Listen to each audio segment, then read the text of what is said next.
রমজানের শেষ দশকের বিজয় রাত 21, 23, 25, 27, 29 অত্যন্ত গুরুত্বপূর্ণ। রাসূলুল্লাহ সাল্লাল্লাহু আলাইহি সাল্লাম নিজে এই রাতগুলোতে বিশেষভাবে ইবাদত করেছেন এবং উম্মতকে উৎসাহিত করেছে।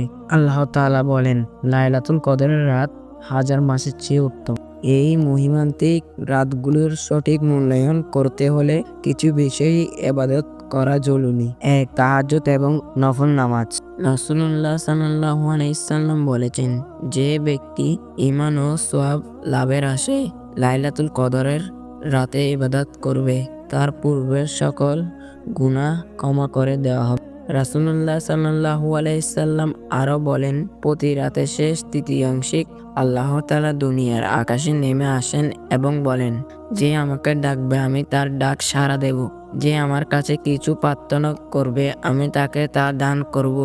যে আমার কাছে ক্ষমা চাইবে আমি তাকে ক্ষমা করে দেব। 2. বেশি করে কোরআন তেলাওয়াত করা। আল্লাহ তাআলা বলেন, নিঃসন্দেহে আমি এটি অবতরণ করেছি মহিমান্বিত রজনীতে।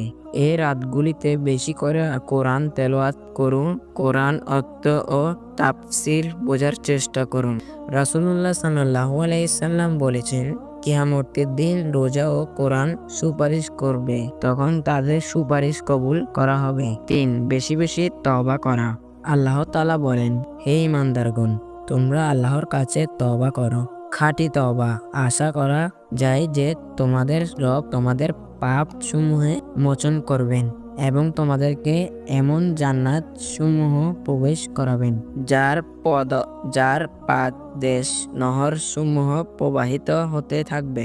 রাসূলুল্লাহ সাল্লাল্লাহু আলাইহি সাল্লাম বলেন, আর যে তওবা করে আল্লাহ তার তওবা গ্রহণ করেন। এ দ্বারা তওবার গুরুত্ব বোঝা যায়, তাই বেশি বেশি তওবা করা। 4. দরুদ শরীফ পড়া। এই রাতগুলোতে বেশি বেশি দরুদ পড়া। এর ফজিলত বর্ণনা করতে গিয়ে রাসূলুল্লাহ সাল্লাল্লাহু আলাইহি সাল্লাম বলেন, যে ব্যক্তি আমার উপর মাত্র একবার দরুদ পাঠ করে আল্লাহ তার উপর 10 বার রহমত নাজিল করেন এবং কমপক্ষে তার 10টি গুনাহ মাফ করেন। তার আমলনামায় 10টি সব লিপিবদ্ধ করেন এবং আল্লাহর দরবারে তার মর্যাদা 10 গুণ বৃদ্ধি করে দেওয়া হয়।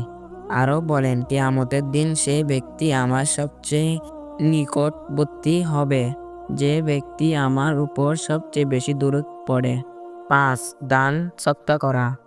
আল্লাহ তাআলা বলেন, তোমাদের সম্পদ গরিব অসহায়দের অধিকার রয়েছে। এই বিষয় রাসূলুল্লাহ সাল্লাল্লাহু আলাইহি সাল্লাম বলেন, দান সদকা গুনাহসমূহকে এমনভাবে মিটিয়ে ফেলো যেমন পানি গুনাহকে নিভিয়ে ফেলে। দান সদকা জাহান্নামের আগুন থেকে বাঁচায়। দান সদকা বালা মুসিবত পেরেশানি দুর্ঘটনা দূর করে দেয়। প্রিয় দর্শক, এই পবিত্র রাতগুলো আমাদের জন্য বড় নিয়ামত, তাই আসুন এই রাতগুলো কাজে লাগাই। এই ভিডিওতে বলা আমলগুলো আপনাদের উপকারে আসলে অন্যদের সাথে শেয়ার করবেন যাতে সবাই উপকৃত হতে পারে।